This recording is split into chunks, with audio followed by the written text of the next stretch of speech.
Il y a ce moment précis où une femme te regarde de l'autre côté de la pièce et tu ressens ce vide dans ton ventre. Son regard croise le tien pendant une seconde de trop, une fraction d'instant qui semble figée tout autour de toi. Tu ressens l'impulsion immédiate de t'approcher, d'initier une conversation, de prouver ta valeur. Ton corps entier te pousse vers elle comme si elle était un aimant invisible. La plupart des hommes cèdent instantanément à cette impulsion. Ils s'avancent avec des pas légèrement hésitants, répètent mentalement des phrases d'introduction, redressent leur posture pour paraître plus grand, plus sûr, plus important. Chaque mot est calibré pour plaire. Chaque geste trahit un besoin désespéré de validation. Et à cet instant précis, dans cet acte de poursuite, ils perdent leur pouvoir sans même s'en rendre compte. Ce que personne ne leur a dit, c'est simple. Celui qui poursuit devient subordonné. Celui qui attire devient dominant. La gravité, c'est la métaphore parfaite. On croit que pour attirer quelqu'un, il faut se rapprocher, tourner autour, agir visiblement. Mais les centres gravitationnels véritables ne bougent jamais. Tout se déplace vers eux, irrésistiblement, attiré par une force invisible. Et c'est exactement cette force que nous allons construire en toi aujourd'hui. Pas une force de façade, mais un noyau d'attraction profond, silencieux, irrésistible. Pas une manipulation, une position stratégique, une inversion complète de dynamique. Étape par étape. Le problème fondamental est ignoré par 97% des hommes. Il est devenu si profond qu'il en est devenu invisible. Chaque fois que tu cherches à impressionner, chaque fois que tu adaptes ton comportement pour plaire, chaque fois que tu poursuis la validation, tu envoies un message subliminal destructeur. Tu as plus de valeur que moi. Ce message n'est pas verbal, il est énergétique. Il est inscrit dans ton langage corporel au moment où tu fais le premier pas. Il s'exprime dans ton rythme de parole qui s'accélère pour retenir son attention, dans tes yeux qui cherchent une approbation après chaque phrase. Ces signaux te sont invisibles, mais pour elle, ils clignotent comme des néons immenses. L'homme ordinaire travaille sans relâche, élabore des stratégies complexes, mémorise des répliques, étudie la psychologie féminine, choisit soigneusement ses vêtements, façonne sa personnalité comme un caméléon social. Le résultat? Des femmes qui le tolèrent un temps, mais ne le désirent jamais profondément. L'homme stratégique comprend que l'attraction véritable n'est jamais le fruit d'efforts visibles, mais le reflet d'une abondance intérieure. Il est celui qu'on poursuit avec intensité, sans que personne ne comprenne pourquoi. Les conséquences de cette erreur sont cumulatives et dévastatrices. À court terme, ce sont des conversations qui s'éteignent, des numéros qui ne répondent jamais, des rendez-vous sans lendemain. À moyen terme, ce sont des relations déséquilibrées, où tu donnes toujours plus, compenses toujours plus, marches toujours sur la ligne de rupture. À long terme, c'est une identité construite sur le manque affectif, une vie de désir non assouvi, une résignation silencieuse à être suffisamment bien, mais jamais ardemment désiré. Pourquoi cela arrive-t-il? Parce que c'est inscrit dans notre ADN primitif. Le cerveau féminin ne détecte pas la valeur jouée, mais la valeur réelle. Quand tu poursuis, tu actives le circuit de la faible valeur. Quand tu fais trop d'efforts, tu avoues un manque. Ce n'est pas une décision consciente de sa part, c'est une réponse automatique, façonnée par des millions d'années d'évolution. Tu pourrais construire le plus beau discours pour justifier la fausse pierre précieuse que tu tiens, mais un seul regard expert suffit pour faire s'écrouler toute l'illusion. Tu ne peux pas argumenter contre une perception subconsciente. L'homme ordinaire croit qu'il doit prouver sa valeur par des actes visibles, une disponibilité immédiate, une attention permanente. L'homme stratégique comprend que la vraie valeur se communique précisément par l'absence de besoin de la prouver. Présence totale quand il est là, absence totale quand il n'est pas là. Peut-être reconnais-tu ces schémas dans ta propre vie. Tu te souviens de cette conversation qui avait si bien commencé, puis qui s'est refroidie au moment exact où tu as montré plus d'intérêt. Ou cette femme qui t'envoyait des messages, te cherchait, te poursuivait, jusqu'à ce qu'elle t'ait, puis tout s'est évaporé. Tu te rappelles aussi d'elle, celle qui ne quitte pas ton esprit, celle à qui tu réponds toujours immédiatement, même si elle met des heures à te répondre. Et malgré tout, tu restes à attendre, comme un tigre qui poursuit un leurre mécanique, courant jusqu'à l'épuisement, sans comprendre que la cible n'a jamais été conçue pour être attrapée. L'homme ordinaire adapte sa vie pour créer des opportunités de rencontre. Il change ses habitudes, ses trajets, ses fréquentations. L'homme stratégique vit centré sur sa mission. Les interactions naissent naturellement au sein de sa réalité authentique, non fabriquée. Ce que très peu découvrent, c'est que l'attraction véritable ne se construit pas. Elle se libère. Elle émerge quand on élimine les comportements à basse énergie. Mais le coup le plus dévastateur dépasse les relations en elles-mêmes. À chaque interaction où tu cours après la validation, tu renforces une image intérieure de rareté.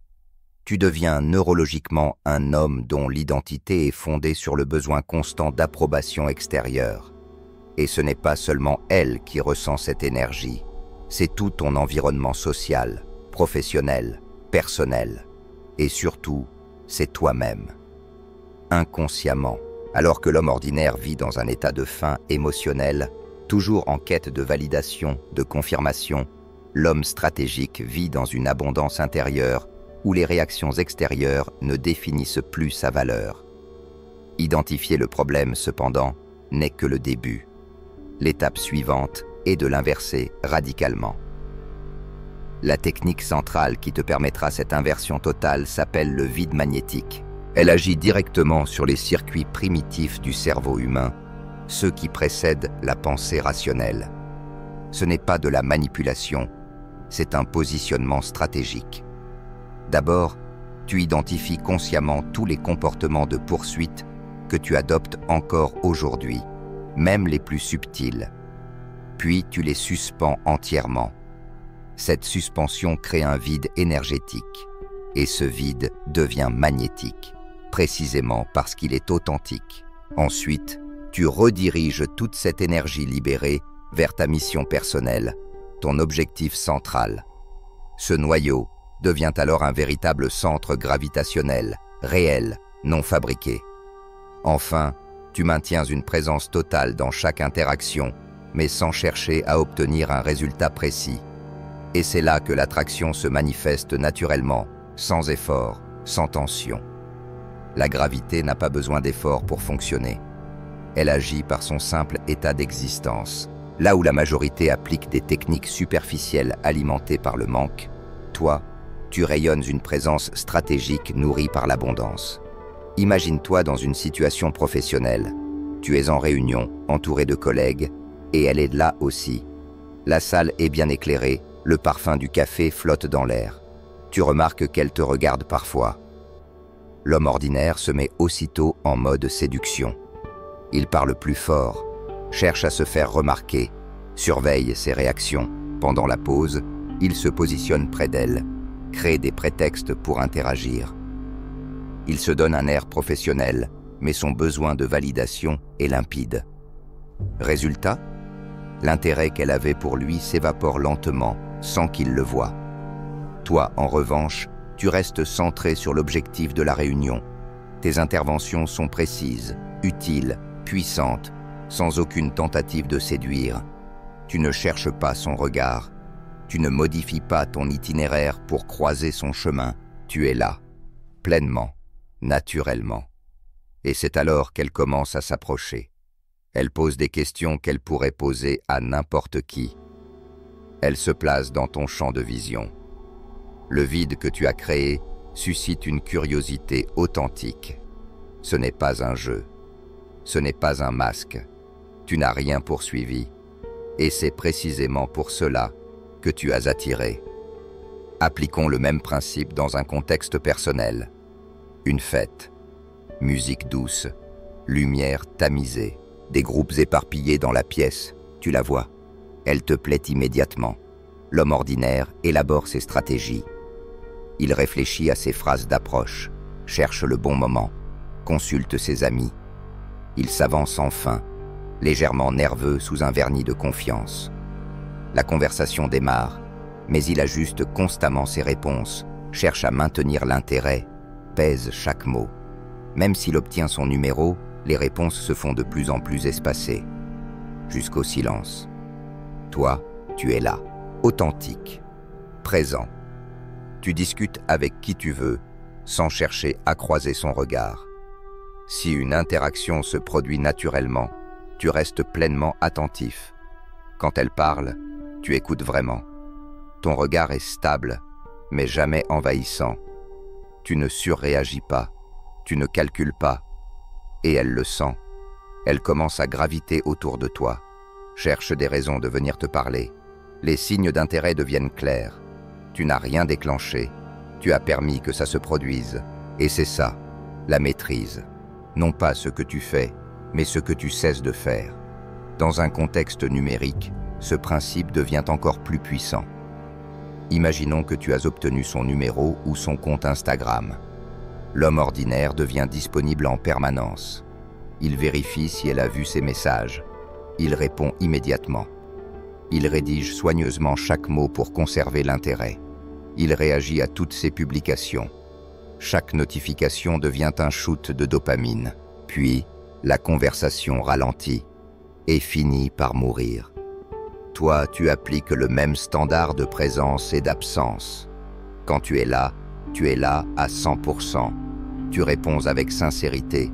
Tu converses avec intérêt. Mais tu n'es pas constamment disponible. Tu as une vie riche et centrée autour de ta mission. Tu ne scrutes pas ses activités. Tu ne réagis pas compulsivement. Et c'est alors que tout bascule. C'est elle qui commence à initier les échanges. Ses réponses deviennent plus longues, plus profondes. Son engagement émotionnel augmente. Tu as créé un espace qu'elle veut remplir. Mais attention, 3 erreurs peuvent tout saboter. La première est de confondre le vide magnétique avec de l'indifférence froide ou calculée. Quand tu fais semblant de ne pas t'intéresser, au lieu d'être vraiment centré sur ta vie, l'énergie est fausse. Elle le ressent. Ce n'est pas une posture. Ce doit être réel. Tu ne prétends pas ne pas t'en soucier. Tu t'en soucies, mais d'abord pour toi. La deuxième erreur est de l'appliquer avec ressentiment ou en réaction à des blessures. Beaucoup d'hommes utilisent ces techniques comme vengeance inconsciente face à des rejets passés. L'énergie qui en résulte est toxique. Elle repousse. La solution? Purifie tes intentions. Agis depuis l'abondance, pas depuis la colère ou le manque.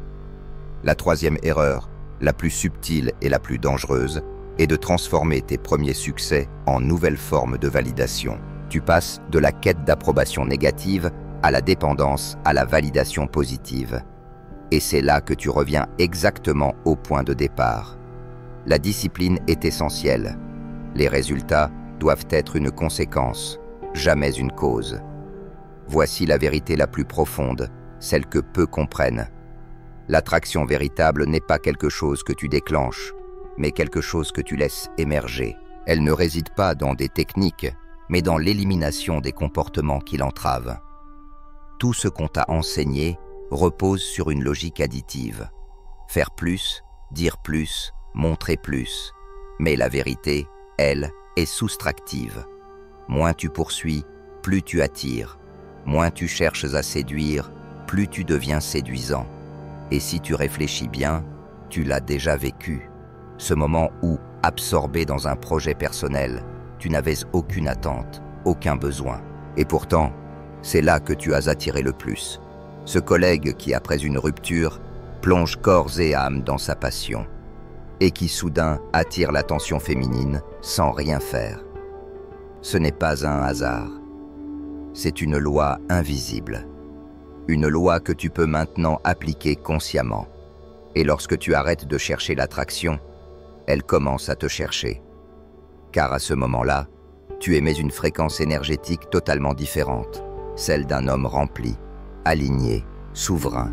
Rappelle-toi ce moment où tu étais si concentré sur une tâche, sur un objectif, que tu n'as même pas remarqué les regards tournés vers toi. Tu étais pleinement immergé, présent, vivant. Et pourtant, l'attraction circulait autour de toi. Non pas à cause de ce que tu faisais, mais à cause de ce que tu étais devenu. C'est là que réside le secret. L'attraction véritable ne se poursuit jamais. Elle se permet, elle s'autorise, et elle naît naturellement lorsque tu incarnes une forme de complétude que les autres ne cherchent plus à combler, mais à rejoindre. Quand tu intègres ce principe, ta manière de percevoir les relations se transforme radicalement. Tu ne vois plus les conversations comme des opportunités de prouver quelque chose, mais comme des échanges d'énergie authentiques. Tu ne ressens plus d'angoisse quand une réponse se fait attendre. Tu n'aménages plus ton emploi du temps pour espérer croiser quelqu'un. Les échanges coulent d'eux-mêmes, sans effort, sans tension. Et la chose la plus étonnante, c'est l'intensité féminine que tu commences à attirer. Une intensité que tu pensais auparavant réservée à d'autres hommes. Mais ce n'est pas parce que tu as appris une astuce, c'est parce que tu es devenu un autre homme. Le véritable maître de ce principe ne fait pas semblant, il n'imite pas, il ne joue pas un rôle, il ne cherche pas à manipuler subtilement les dynamiques sociales, il vit une identité différente. Il n'applique pas une stratégie, il incarne une présence. Il ne fait pas d'effort pour être magnétique, il l'est. La différence est totale, comme entre un acteur qui joue la confiance et un homme qui vit dans sa propre gravité. Et cette transformation n'a pas lieu dans le regard des femmes. Elle se manifeste d'abord dans ton propre regard intérieur. Elle commence par la manière dont tu te vois, dont tu ressens ta propre énergie, dont tu définis ta propre valeur. C'est pourquoi il est temps maintenant de transformer cette compréhension en un système pratique et applicable immédiatement. 3 outils suffisent à structurer cette nouvelle réalité: la présence totale, la centralité du but et le vide stratégique. Le premier outil, la présence totale, est le fondement. Il consiste à être complètement ancré dans l'instant présent. Quand tu interagis avec elle, tu ne filtres pas l'expérience à travers ce que tu veux qu'il se passe. Tu ne penses pas à ce que tu vas dire ensuite. Tu ne te prépares pas à séduire. Tu ressens, tu observes, tu réponds depuis ta vérité intérieure. Lorsqu'elle te demande « Que cherches-tu en ce moment ?» Tu ne calcules pas la bonne réponse. Tu dis « Je construis une activité qui me passionne. Je suis ouvert aux connexions sincères qui enrichissent mon chemin. » Et cette réponse, parce qu'elle est vraie, désarme toute défense. Elle résonne. Le deuxième outil, la centralité du but, est ton socle énergétique. Il t'oriente, il te structure. Tu identifies ton objectif profond, pas celui qui impressionne, mais celui qui t'élève. Tu alignes tes décisions quotidiennes avec cet objectif. Tu puises ta satisfaction non pas dans la réaction des autres, mais dans ton propre progrès. Si elle te demande pourquoi tu ne lui as pas écrit hier, tu réponds « J'étais absorbé par ce que je faisais. J'ai perdu la notion du temps. » Ce n'est pas une excuse. Ce n'est pas une justification. C'est la vérité. Et c'est pour cela qu'elle te désire plus encore. Parce qu'elle sent que ton monde ne tourne pas autour d'elle. Et cela, paradoxalement, l'attire. Le troisième outil, le vide stratégique, est l'accélérateur. Il crée l'espace nécessaire pour que l'attraction se déclenche. Tu l'utilises lorsque tu ressens l'envie de poursuivre, lorsque l'échange devient trop prévisible ou lorsque l'énergie devient déséquilibrée. Tu reconnais ton impulsion, tu la retires et tu rediriges cette énergie vers ta mission. Tu ne remplis pas le vide immédiatement. Tu laisses l'espace vivre. Tu crées ce que la nature adore, un vide à combler. Et elle viendra, naturellement, combler ce vide si l'énergie est juste. À présent, voici ton plan précis pour les 7 prochains jours. Pas une théorie abstraite, un protocole immédiat. Pendant les 2 premiers jours, tu ne fais qu'appliquer la présence totale, rien d'autre. Tu vis chaque interaction avec une femme attirante comme un terrain d'entraînement. Tu t'ancres physiquement. Tu maintiens un regard stable et sincère. Tu écoutes sans but caché. Tu te sentiras peut-être vulnérable. Tu expérimenteras des silences, mais tu verras aussi, très rapidement, un nouveau type de connexion émerger. Les jours 3 et 4 Tu ajoutes la centralité de ton but. Tu refuses de modifier ton emploi du temps juste pour provoquer une rencontre. Tu honores tes engagements. Tu restes disponible pour ce qui est vrai, pas pour ce qui est opportuniste. L'effet sera immédiat. Une nouvelle congruence énergétique. Un changement subtil, mais puissant, dans la manière dont on te perçoit. Et si tu ressens une tension intérieure, c'est normal. Cela veut dire que tu avances, que tu te transformes. Les jours 5 à 7, tu intègres le vide stratégique. Tu l'appliques dans chaque interaction où tu aurais jadis poursuivi. Un message sans réponse, tu crées le vide.